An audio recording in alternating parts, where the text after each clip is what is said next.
কি হয়েছিল বলতে, আমি কালকে রাত্রে খেয়ে ফিরছিলাম ওই বাড়ি থেকে, আমি এই বাড়িতে এসে ঘুমাই রাত্রিবেলা। আমাকে ভোরবেলা ডিউটিতে বেরোতে হয় বলে আমি এই বাড়িতে এসে শুই। আহ, মানে মেজো মেজো আমার হচ্ছে আমার 14 নম্বরের কাউন্সিলর। ও টোটালটাই, আমি যে কালকে যে বুঝলাম, টোটালটাই পরিকল্পনা করা, মানে আগে থেকেই প্ল্যান করা ছিল। কালকে স্পটে হয়ে গেছে। তো কোনো একটা ছেলে আমাকে ওর প্রথম থেকে এটা উত্তপ্ত করতে আরম্ভ করে, তখন আমি বাড়ি ঢুকছি, কোনো কারণ নেই।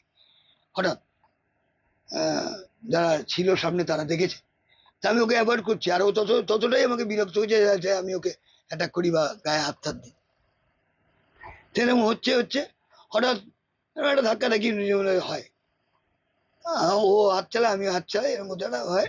সেটা মেজো পিছনে দাঁড়িয়ে দেখেছে, কিন্তু ও তখন কি করেছে, আমি ভেবেছিলাম মেজো থাকবে, মেজোর ব্যাপারটা একটা এই, ও তখন হট করে বলছে, তুই ওকে গায়ে হাত দিলি কেন, ওর মুখটা ফেটে গেছে, হ্যাঁ তুই বেশি এড়ে গেছিস, বলতে বলতে মারতে আরম্ভ করলাম। কোনো কারণ নেই, আর মারলো আমাকে। আমি একা কি করবো, মার খেলাম। কি কারণে মারলো? ওই আমি বিজেপি করি বলে। আমি ওই 23 তারিখ বিজেপিতে জয়েন করেছি শুভেন্দুদার হাত ধরে। সেটাই মনে হয় ওর কাছে একটা, হ্যাঁ, ওর কাছে এটা আমি এক্সপেক্ট করিনি কোনোদিন। আপনি পেশায় কি করেন? আমি একটা কোম্পানিতে কাজ করি, আর আমি বাংলা হ্যান্ডিক্যাপ টিমের 18টা ন্যাশনাল খেলেছি আমি। ন্যাশনাল প্যারা অলিম্পিকে আমি ব্রোঞ্জ নিয়ে এসেছি লং জাম্পে, করেছি অনেক কিছু, খেলেছি প্যারা অলিম্পিক।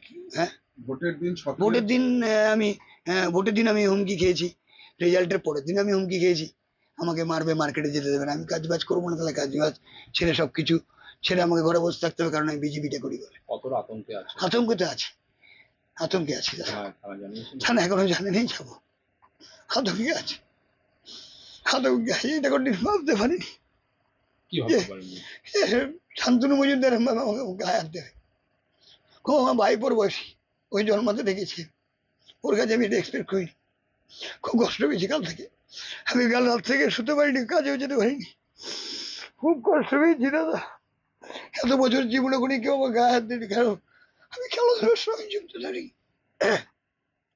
আমি সব দোষটা ওই একটাই, আমি শুভেন্দু অধিকারী হাত ধরে কেন জয়েন করেছি। তাই এখানকার বিধায়িকা ফোন করেছিলেন, তখন বলেছেন চিন্তা করবেন না, লোকাল কাউন্সিলররা বলেছে আমরা আছি। আপনার নাম? আমার নাম কমল সরকার, আমি ডালনাবি থাকি, আমাকে সবাই হ্যাঁ কাজু বলেই চেনে।